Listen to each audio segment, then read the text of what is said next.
Did you find out, and what was your initial reaction? Heartbreak. I found out about 7:20 yesterday and got the call from the local fire department asking for keys to help open the building so that we could air it out or gain access to fight the fire. So I was informed about 7:20 yesterday. A huge impact on our community. You know, they're close to 20 employees, a great business that's very busy. I talked to a gentleman from Waubay this morning that comes here because of the services they provide instead of going to other communities because they think highly of the tech people they have working here. So it's huge, and hopefully they can rebuild and open up and you know, get back to business. So, but a huge impact on our community.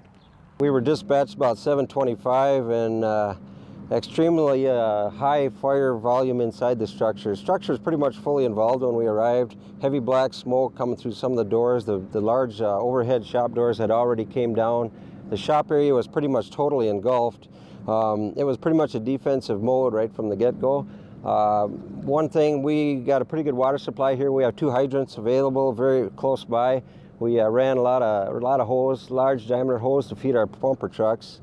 And so we set up some ground water monitors, and we wanted to actually try to separate the shop area from the office area parts department. That was one of the goals. It is a open raftered roof from front to rear.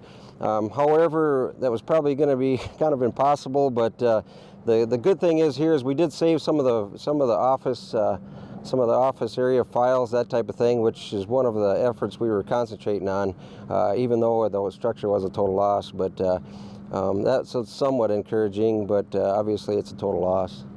Well, anytime you got a fire, there's exposures we need to deal with. There's other buildings. There was a lot of equipment close by. We tried to, save what we could there with multiple hand lines, ground lines, a lot of manpower, a lot of hose. Okay, we pretty much had, the fire pretty much controlled and knocked down and probably about 11-ish.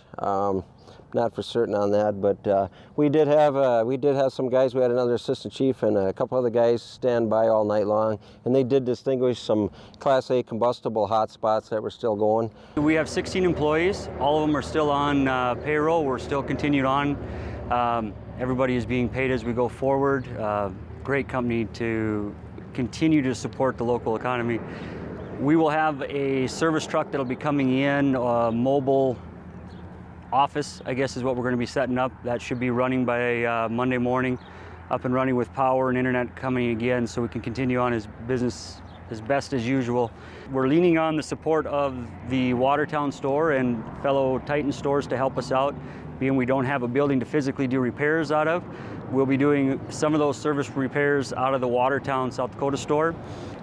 We are looking at a temporary machine shop here in Milbank. We've had an amazing outcry of support from local businesses. I have shop space available, I have people, whatever you need, we will get you going. So it's been heartwarming to have that much support in this community.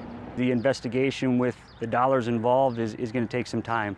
So that's our priority right now, is to do what we can for our growers, continue on there, and then assess the situation at that as they see the insurance fit. So.